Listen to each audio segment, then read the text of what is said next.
29 जुलै 2014च्या रात्रीच्या गिरदंदारात संपूर्ण गाव झोपलेले. बाहेर मुसळधार पाऊस कोसळत होता. नेहमीच मरणाच्या भीतीत असणाऱ्या लोकांनी कधी विचार देखील केला नसेल की तो दिवस उद्याच उजडेल. पण तो दिवस उजाडला.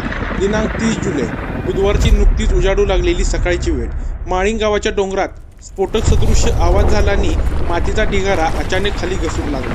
डोंगर कोसळला, दरड कोसळली आणि मातीच्या ढिगाऱ्याखाली मूळ गावातील 74 पैकी 44 घरे दाबली गेली. जवळजवळ संपूर्ण गाव क्षणार्धात गायब. आता या घटनेबद्दल खूप प्रश्न निर्माण होतात. झालेल्या घटनेला सरकारने कसे सावरले? माळीण गाव नेहमीचे नकाशावरून पुसले गेले का? जर नाही तर आज माळीण गावची हालत काय आहे?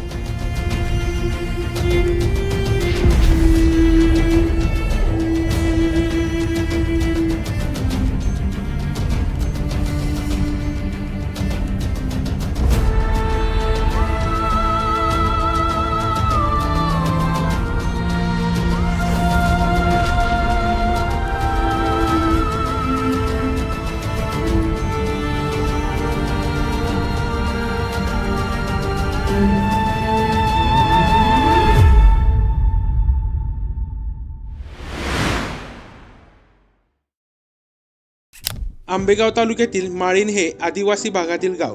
भीमाशंकर पासून 20 किलोमीटर आणि पुण्याहून 75 ते 80 किलोमीटर अंतरावर डोंगर पायथ्याशी वसलेलं गाव. त्यावेळी साधारण त्या गावची लोकसंख्या 750च्या आसपास असावी. या घटनेला समजण्यासाठी आपल्याला हे माहिती असावे की त्यावेळी काय घडलं. 30 तारखेला पहाटेच्या सुमारास बॉम्ब फुटल्यासारखा आवाज झाला आणि क्षणार्धात 151 लोकांनी आपला जीव झोपेतच गमावला. रात्रीचा मुसळधार पावसात डोंगरावरून दरड कोसळली आणि याखाली तब्बल 74 पैकी 44 घरे दबकली गेली. माळीण गावामध्ये लँडस्लाइडच्या माळीण गावावर में फंसे लोगों को निकालने का प्रकृतीने जो राड्यारोड्याच्या खाली करून जिवंत वाचले असण्याची शक्यता जवळपास नाही. माळीण गाव परिसरात मोबाईल इंटरनेट सेवा उपलब्ध नसल्याने साहजिकच ही बातमी सर्वत्र पसरायला वेळ लागला. माळीण गावची दुर्घटना एका एसटी चालकामुळे समोर आली.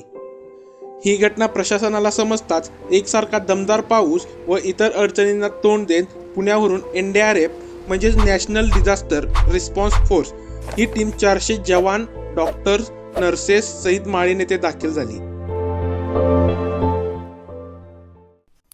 ही घटना घडल्यानंतर माळीण गावातील लोकांना दिलासा मिळावा म्हणून त्यावेळीच्या सरकारने कोणती पावले उचलली? माळीण गावाचे काय झाले? पहिली गोष्ट म्हणजे गावची ही दुर्घटना म्हणजे राष्ट्रीय आपत्ती होती. केंद्र सरकार, राज्य सरकार व इतर नावाजलेल्या संस्थांकडून मदतीचा ओघ चालू झाला.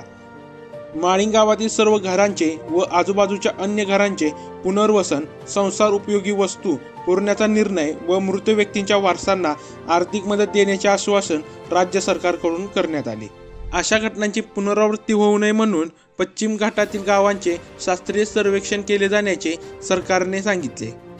तसेच पुढे जाऊन सरकारने तेथील लोकांना चांगल्या ठिकाणी स्थलांतरित केले व त्यांना थोडाफार सुखसुविधा दिल्या. पण या सुखसुविधांची तुलना गेलेल्या प्राणांबरोबर करू शकत नाही. मागील वर्षी अशीच एक घटना रायगडमधील इर्षाळवाडीत घडली.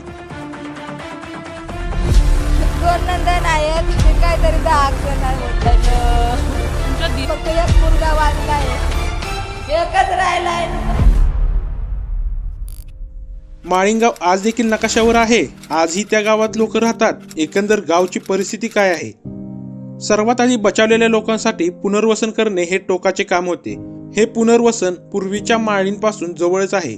या प्रकल्पांतर्गत पीडितांना 1500 स्क्वेअर फूट जागेत घर बांधून देण्यात आले. पूर्वीच्या माळीणपासून नवे माळीणपर्यंत डांबरीकरण करण्यात आला. जुने माळीण मध्ये मृत पावलेल्या 151 लोकांच्या नावाने स्मृतिस्तंभ उभारण्यात आला. तसेच महाराष्ट्र वन विभागाद्वारे स्तंभाच्या परिसरात 151 झाडे लावण्यात आले. एकंदरीत हे सगळे मिळाले असले तरी आजही तेथील लोक काही कारणास्तव नाराज आहेत. हे तुम्ही या व्हिडिओमध्ये पाहू शकता.